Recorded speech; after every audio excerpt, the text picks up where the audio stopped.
Hello, good morning.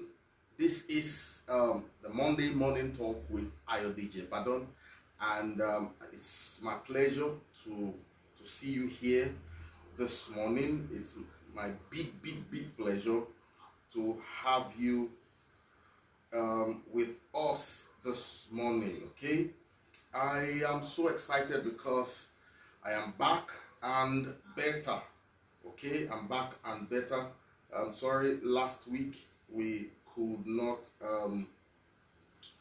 achieve this last week, and please pardon that. This week we're starting on a fantastic note. We are starting another series which I call the Business and Life series, and we'll be talking about 3 business lessons, business and life lessons from the lives of great leaders. Okay, this morning, these 3 business and life lessons from the life of great leaders. Okay, so this morning we will just give me one moment to share on the group, and then we will be good to go.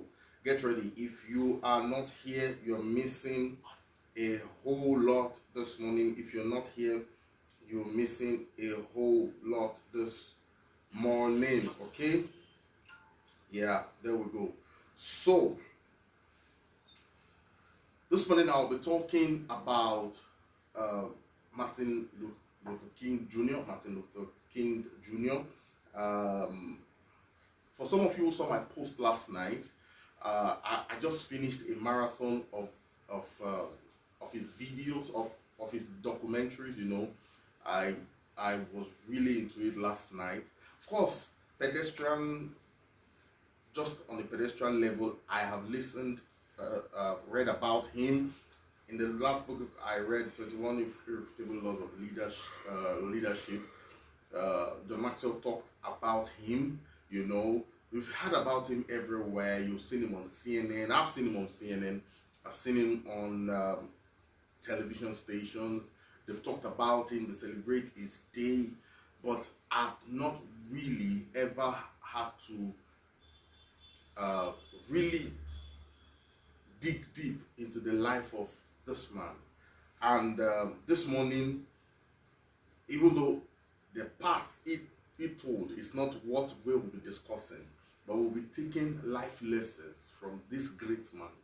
I consider him one of the greatest leaders that ever walked the planet. Okay, for just to help us put this in context, I will be reading very briefly his biography, just a short part of it that I feel might be like the icebreaker for this morning's session. So I want to know if you can hear me and where you are watching me from. Okay, I want to know if you can hear me and where you're watching me from. Is there anybody watching me? All right, madam. Thank you so much, Mrs. Grace Amina Jafflet.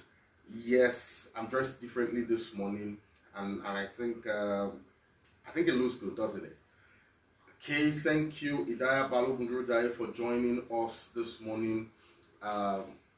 Basically, what we're doing is to revamp the whole thing so that we can serve you better content now and in the future. Okay, thank you so much. Please, you can invite your friends to watch this, to join us, because it's better to watch it live so that if you have questions, if you have contributions, I can take them before I run out of here for my 10 a.m. meeting. So, as usual, it's not supposed to exceed 30 minutes, and I hope to keep it at that. But this morning will be hot. This morning will be fantastic. This morning, you will take something, and I know because I took stuff from this. So I'll just quickly take his biography and we'll go straight at it. Martin Luther King Jr. Was an African American Baptist minister, an activist who became the most visible spokesman and leader in the American Civil Rights Movement. He was born on the 15th of January 1929, and he was assassinated on the 4th of April 1968. Okay, so That's what I'll take from Wikipedia, and I will explain the rest to you based on what I understand about this man. Many years ago, up until the 60s, not even so many years ago, up until the 50s and the 60s, it was impossible for a white person and a black person to sit together in a bus. In fact, the buses were segregated, okay, such that even if there are reserved spaces, 10 spaces for white people, it doesn't matter if there are 100 black people seated and crammed at the back, you know, if there are 100 people seated and crammed at the back, as long as no one, I mean, it doesn't matter if anyone is sitting on those 10 reserved spaces, all of you can pack yourself like sardines. You dare not sit on a seat reserved for white people. I mean, if you were seated, okay, if you were seated and a white person comes into the train, you had to stand up for this person to sit. Rosa Parks tried to resist. She was arrested, and that's one of the things that sparked some movement. It was pretty organic. It was pretty organic, you know, and it sparked a great movement back then.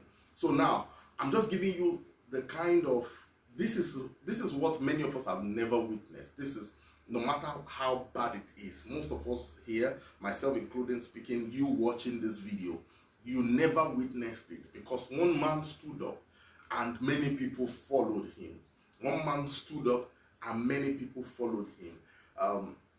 He was assassinated at the age of 39 in 1968, April 4th, 1968. This man survived 2 bomb attacks on his home and his residence. He survived a stab wound, a stabbing, and then finally he succumbed to the bullet. Now let me tell you how bad it is. John F. Kennedy became president on the heels of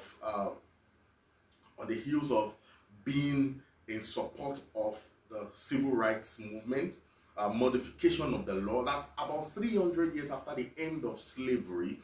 The black Americans, African Americans, born Americans, still didn't have their freedom. John F. Kennedy, a white man, was also assassinated on the heels of this. So this is a real issue. When you watch CNN and you hear them talking about race and race, and you watch other TV stations and they keep talking about race, listen, this is something that has eaten deep into the American society and even the world at large. Now, this is the background information I'm giving you to understand who this man was and what he stood for. Okay? Thank you so much. You can hear me loud and clear from Lagos. So I please stay on this broadcast, because I will start to share with you right now 3 lessons, 3 business and life lessons from the life of this great leader. Now, this is one leader that you will consider as one who has left an indelible legacy. How did he become the leader? Okay, I saw a BBC interview with him and they were telling him, you're just 32. At 32, you are the de facto leader, de facto president of over 20 million African Americans, and whatever you said was bond. How were you able to accomplish, how were you able to achieve this? At 29, it was already calling marches that hundreds of thousands of people were responding to. So this was not your ordinary guy. This was not your ordinary guy. This was not a regular pastor. This was not your regular black man. This was a man. One, the first lesson, who understood his purpose and convictions and stood by it regardless of the pressures. So I'll tell you this. It was one who believed in peaceful agitation. He never ever promoted armed agitation All he wanted was, we will get results. We will get results, but we will never resort to violence. And he stood by this all the days of his life. He was provoked on many sides. He was provoked on many fronts. It was people did stuff to him on many fronts, but he never promoted violence, and he never at any point in time retaliated to anything that was done against him. He kept on preaching peace no matter what happened. When Malcolm X and the younger guys, the younger generation, the students, the student movement, which also started as an organic movement, when they started, there was a group led by Malcolm X who really, and a few other guys, who really wanted to go violent. This man was under pressure. His people were being killed. People were thrown into prison. You can imagine 1,000 children, not youth, not adults, 1,000 children were thrown into prison one day. The next day, another 1,000, over 1,000 children were thrown into jail again, and this man never resorted to violence. He stood by his Christian principles. He believed that he was, this is one of the things he said to his followers who wanted to go violent because they were provoked. And you will not blame them because they were provoked, but this man stood by his convictions, and he said he would die. He who kills by the sword will die by the sword. That is a Christian quotation from the Bible. And whatever he did, for those who are Christians, you know, there is no pressure that will make you resort to violence if you want to keep being a Christian. And this man stood by it. So for you, what are the things you stand by in your life? What are the values? What are your values? What is the value system that you're training your children to imbibe? What is the value system that you believe in? What do you really believe in? Are you waving every time? Is your value system based on morals, spirituality, or survival? People whose value system is based on survival can do anything. Not Martin Luther King Jr., not him. People whose value system is based on survival are people who do anything. When it is time, they can kill, they can steal. If you look at the politicians today, especially in Nigeria, I don't know about any other place, most of them can do anything just to get into power. They can do just anything. Listen, what values do you stand on? A man of values is a strong man. Nelson Mandela, I remember, when one of his associates was killed, he rather called for calm and for national reconciliation. If you listen to Martin Luther King Jr.'s speeches, you will never hear him even just talk about the black man alone. He believed so much in inclusion. He believed so much in the brotherhood of humanity. So what he was fighting for was not for black supremacy. He was fighting for black equality. Not because it was black. If it had happened to another race, he would have fought for them the same way. Because he believed in humanity, not just in the black race. He believed in civil rights for every human being. Okay? For every human being. It was not just for fighting for blacks. He had to fight for blacks because they were the ones being segregated and cheated at that time, okay? But he stood for what he believed in because it is for humanity, and there was nothing, even in the face of death. When John F. Kennedy was assassinated, he said that he was sure that he will not witness his 40th birthday.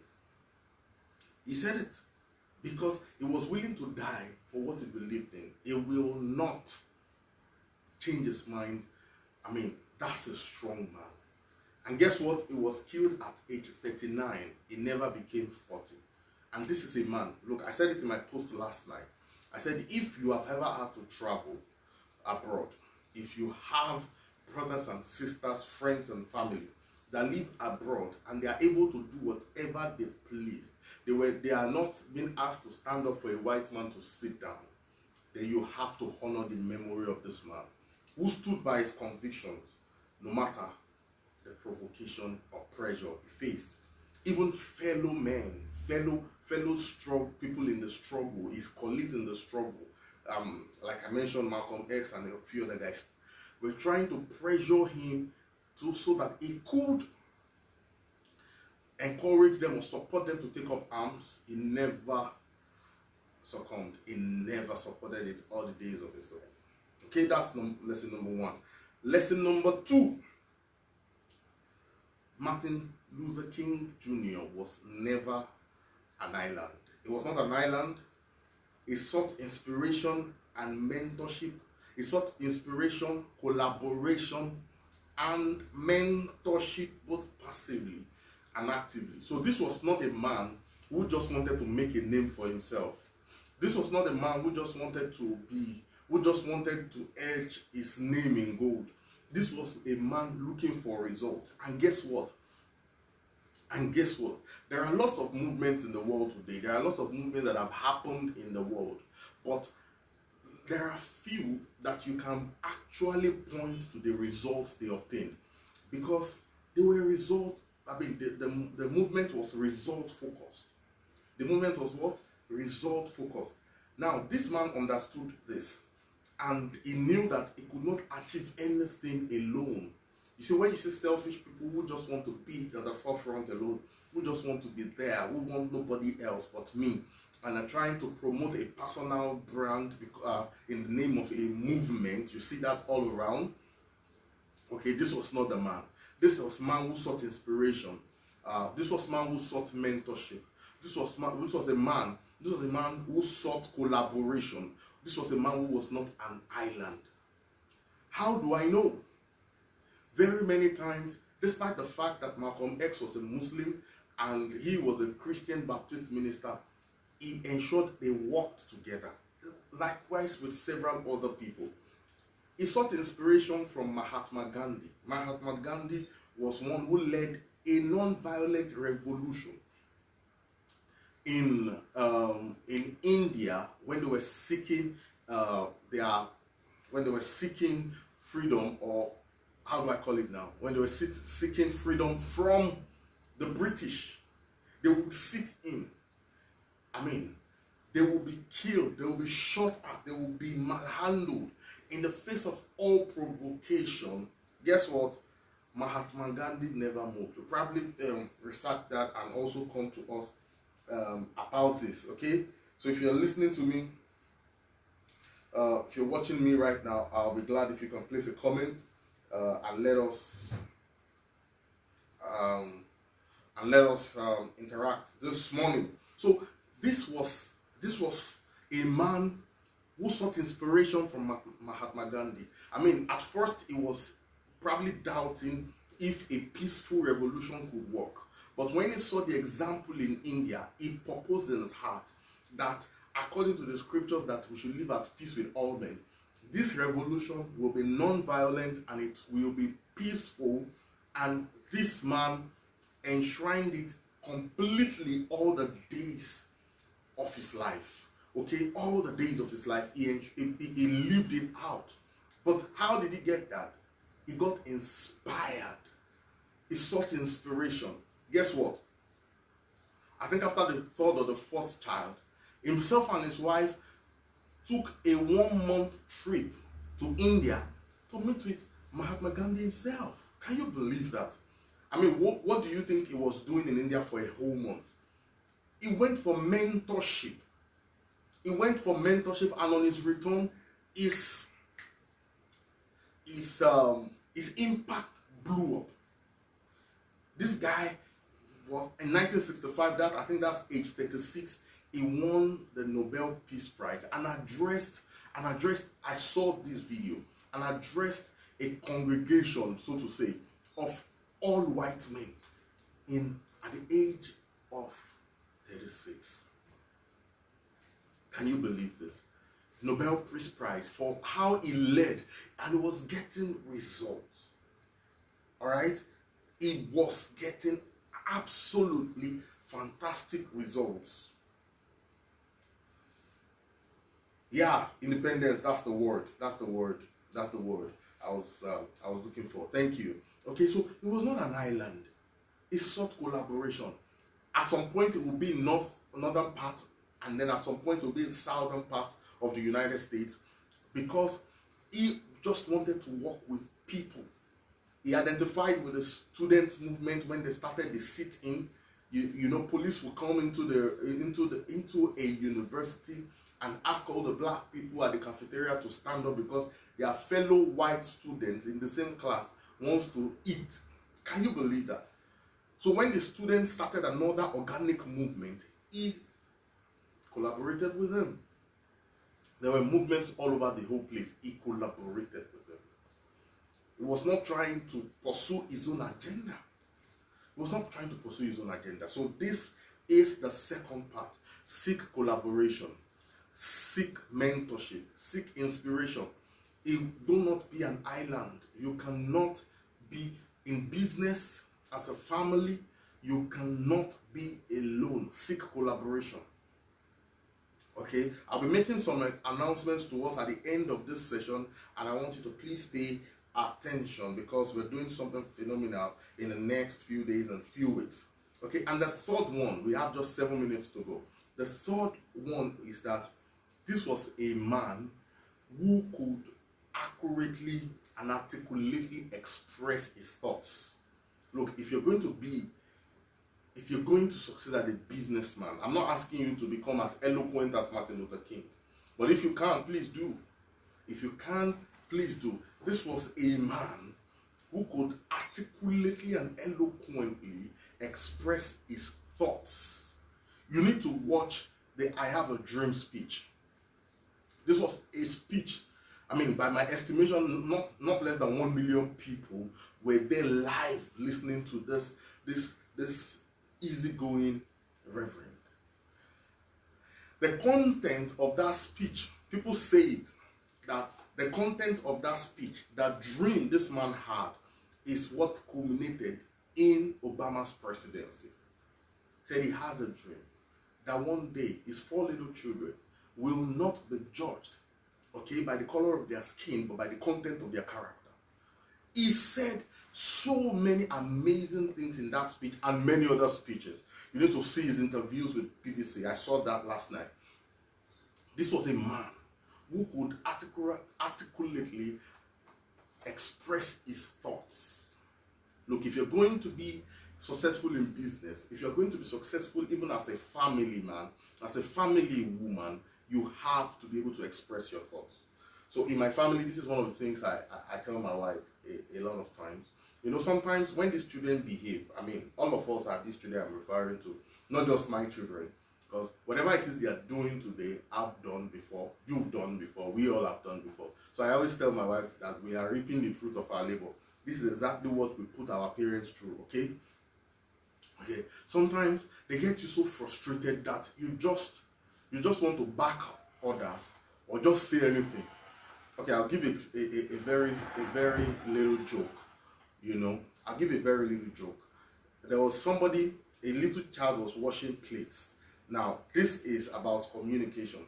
A little child was was doing dishes, let's say it that way, and the plates were hitting one another. You know that sound. And the mother cried out from the sitting room and shouted, "Break it!" If you're an African, you will understand what I mean. Break it! Guess what? The little girl obeyed the order and broke all the plates. You know, this is one of the ways we communicate with our children. We all do this. Excuse me. We all do this. Instead of clearly saying, "Hey, be careful and don't break the plates," you would invert it and say, "Break it." You see, we were also trained that way, and then we start. This looks mundane, this looks little, this looks insignificant, this looks minuscule. But listen, this is exactly the same way we communicate life values to our children. Instead of clearly articulating, this is exactly what you want them to become, this is exactly what you expect from them. If you love them, instead of saying "I love you," You think it is just by acting it. Look, by acting it is important. Saying it also is very important. Even the Bible says, guard your heart with all diligence, because out of it are flowing the issues of life. Everything that you say into them, everything that you say into them becomes their life. Becomes, it goes into places that food cannot even go to. Words, the power of words. So if you are saying that, if you're saying that, if you want them to be something, make sure that you are able to articulate it. If you're a business person and you have team members, do not be unclear.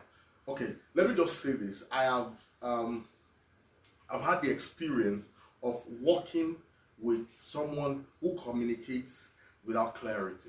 Okay, and it can be very difficult.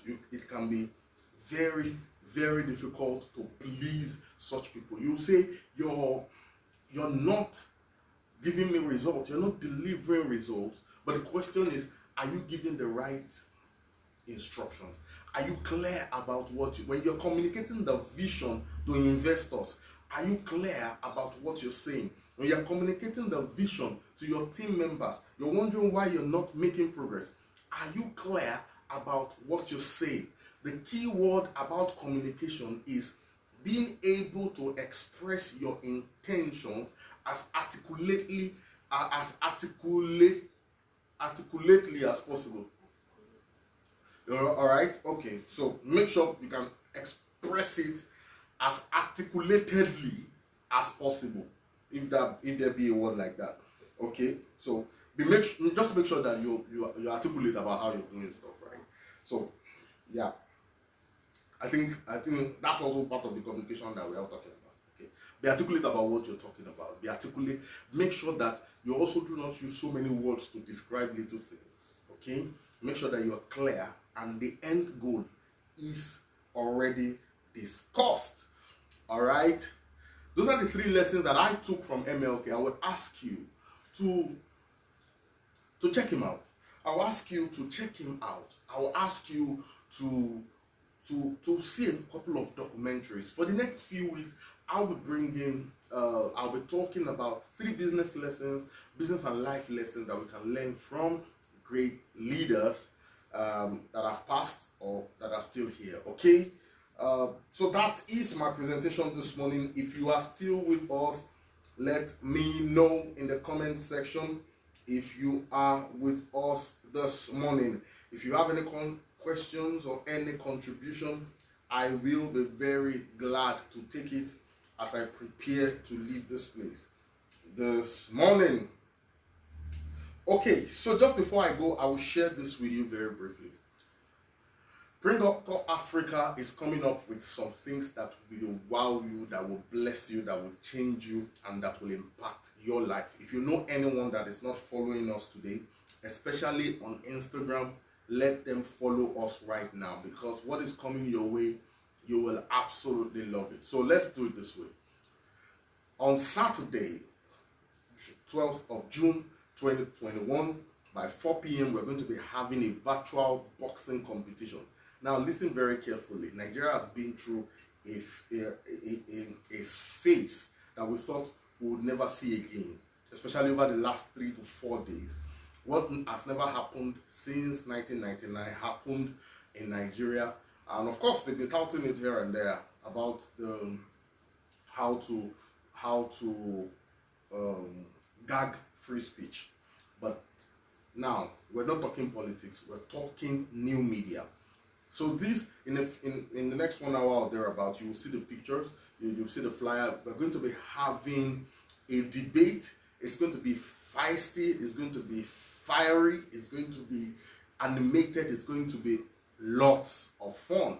Okay, and we're going to be discussing every business and personal brand needs to pay attention to what I'm about to say.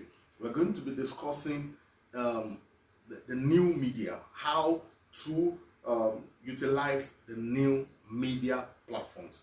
As a personal or business brand, are you supposed to be on every platform available, or are you supposed to focus on 1 or 2? We're going to be having two heavyweights that will be discussing this matter. They will be on opposite sides and they will be going straight at the jugular at each other, okay?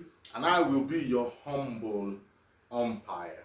All right. So on Saturday, 12th of June, by 4 p.m.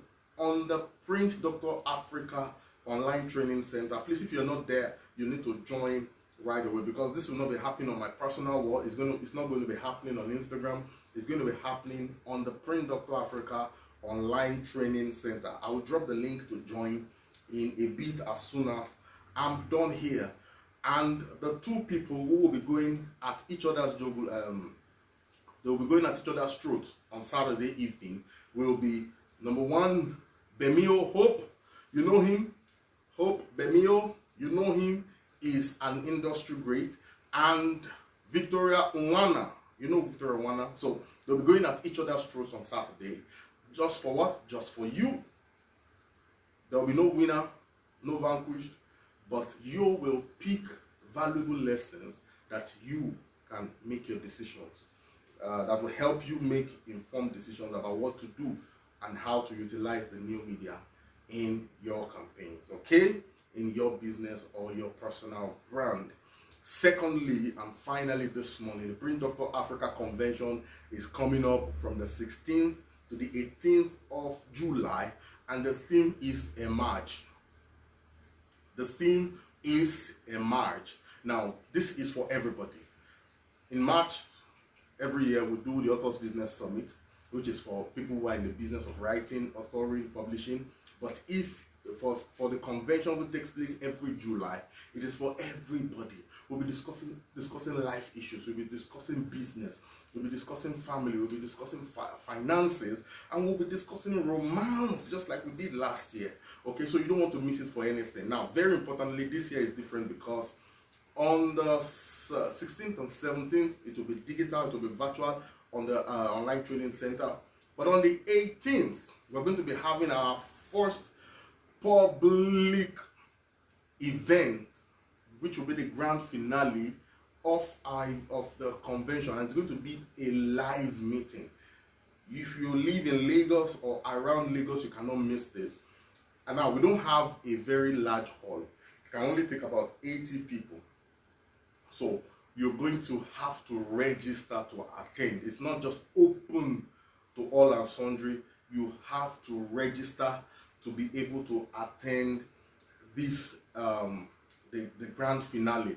We're bringing top guys. I mean, it's going to be an amazing day. It's going to be a fantastic day. It will be celebration. It will be fun. It will be everything you want from an event. Okay, so basically, you need to keep this date, 16th to 18th July 2021.